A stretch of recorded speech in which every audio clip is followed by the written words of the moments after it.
ประธานถือหลักแพงกองประชุมสมัยสมัยที่เก่านี้จะได้พิจารณาตกลงหับห้องเอาปัญหาสำคัญพื้นฐานของประเทศชาติเพื่อประกันเฮ็ดให้โครงการตกลงมีคุณภาพมีประสิทธิผลและบรรลุผลตามแผนการที่วางไว้ในนามประธานกองประชุมข้าพเจ้าจึงขอเรียกร้องมายังทุกภาคส่วนเกี่ยวข้อง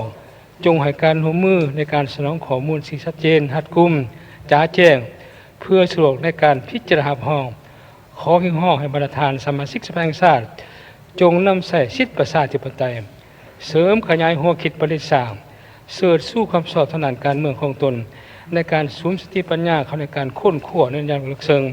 ประกอบความเห็นต่อทุกๆปัญหาอย่างที่ถ้วนสร้างสรรค์หัดกุมภาวะวิสัยมีเหตุมีผลแท้จริงบนแนวทางนโยบายเปลี่ยนแปลงใหม่ของพรรครัฐธรรมนูญกฎหมายของรัฐและสภาพความเป็นจริงทางด้านเศรษฐกิจสังคมของประเทศไทยในปัจจุบันประธานผู้นำพรรครัฐสมาชิกสภาแห่งชาติแขกที่มีเกียรติภายในและต่างประเทศเทียมเถือแพงโดยปฏิบัติตามรัฐธรรมนูญหมายโดยสภาแห่งชาติกองประชุมสมัยสามัญที่เก่าของสภาแห่งชาติสุดที่เก่าครั้งนี้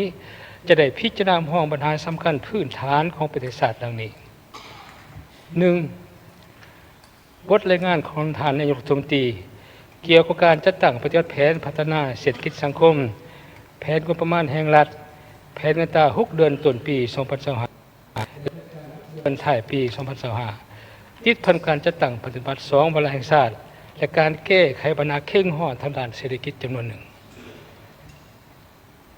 2. บทรายงานเกี่ยวกับการทาบทามทางแผนพัฒนาเศรษฐกิจสังคมแห่งชาติ5 ปีครั้งที่10 2026 2030 3. บทรายงานเกี่ยวกับนโยบายสุขอยู่ส่งเสริมและก่อสร้างซ่อมแปลงเส้นทางในระยะใหม่ 4. บทรายงานเกี่ยวกับการจัดตั้งปฏิบัตินโยบายต่างในการพัฒนาพลังงานไฟฟ้า 5. บทรายงานเกี่ยวกับการจัดตั้งปฏิบัติปีท่องเที่ยวลาว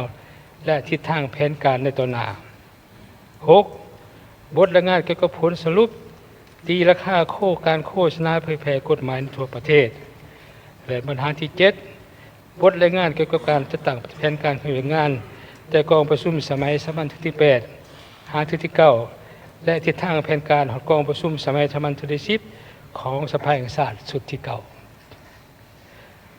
8. บทรายงานเกี่ยวกับการถัดทางห่างแผนการสร้างและปรับปรุงกฎหมาย5 ปี 2026 2030 ของสภาแห่งชาติสุดที่ 9. พิจารณาห้องการสร้างและปรับปรุงกฎหมายจำนวน10 ฉบับในนี้มีกฎหมายสร้างใหม่5 ฉบับคือดังนี้กฎหมายว่าด้วยความปลอดภัยทางไซเบอร์กฎหมายว่าด้วยสังคมสงเคราะห์กฎหมายว่าด้วยพนักงานอัยการประชาชนกฎหมายว่าด้วยการศึกษาสามัญศึกษากฎหมายว่าด้วยการปลูกฝังและกฎหมายและปรับปรุงกฎหมายจำนวน5 ฉบับดังนี้กฎหมายว่าด้วยยาและผลิตภัณฑ์การแพทย์กฎหมายว่าด้วยอากรรายได้กฎหมายว่าด้วยป้าย